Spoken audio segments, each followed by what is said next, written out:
Norman Rockwell, peintre-illustrateur né à New York en 1894 et mort à Stockbridge en 1978.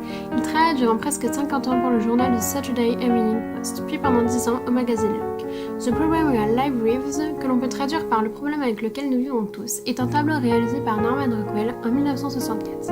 Il s'agit d'une huile sur toile qui mesure 91,5 cm de haut sur 147,3 cm de large. Il est visible au Norman Rockwell Museum aux États-Unis, mais à la suite de la demande de Barack Obama, il a été déplacé à la Maison-Blanche jusqu'à la fin de son mandat. Il est aujourd'hui au Norman Rockwell Museum. Sa reproduction a été publiée dans le Look Magazine du 14 janvier 1964. C'est l'illustration d'un événement précis et réel qui a eu lieu dans le sud des États-Unis pendant le processus de déségrégation. Ruby Bridge, 16 ans, fut l'une des seules enfants qui réussissent un test pour pouvoir intégrer une école pour les personnes de couleur blanche dans la ville de la Nouvelle-Orléans. Elle fut la première petite fille noire à intégrer une école de blanche le 14 novembre 1960. Ruby dut être escortée par des agents fédéraux et fut l'objet d'insultes et de jets de projectiles. Une seule enseignante accepta de faire cours avec elle. Pendant un an, elle enseigna uniquement à Ruby Bridge.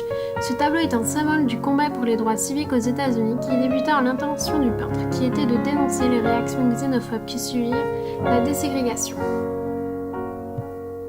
Au premier plan, on peut apercevoir une petite fille noire dans une robe blanche marchant d'un pas déterminé. Le blanc symbolise l'innocence et la pureté. Elle tient ses affaires d'école, dont une règle jaune et un livre bleu étoilé. De chaque côté, des agents fédéraux reconnaissables à leur brassard jaune.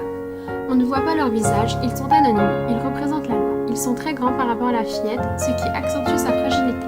Le fait qu'on ne voit pas leur visage les rend encore plus imposants et énigmatiques et aussi donne l'impression de regarder une photographie qui a été cadrée sur la fillette, le personnage central.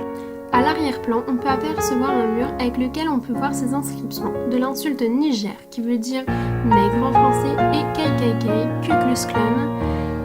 C'est une organisation née au XVIIIe siècle aux États-Unis qui regroupe des personnes souhaitant que la race blanche prédomine sur les autres races et qui ont recours à des méthodes violentes. On peut aussi voir l'organisation violente qui s'attaque aux Noirs. Une tomate a été jetée contre le mur. La couleur rouge symbolise le sang, la violence. Ces inscriptions et cette tomate sont destinées à la petite fille. Le jeu des couleurs guide notre regard sur le tableau.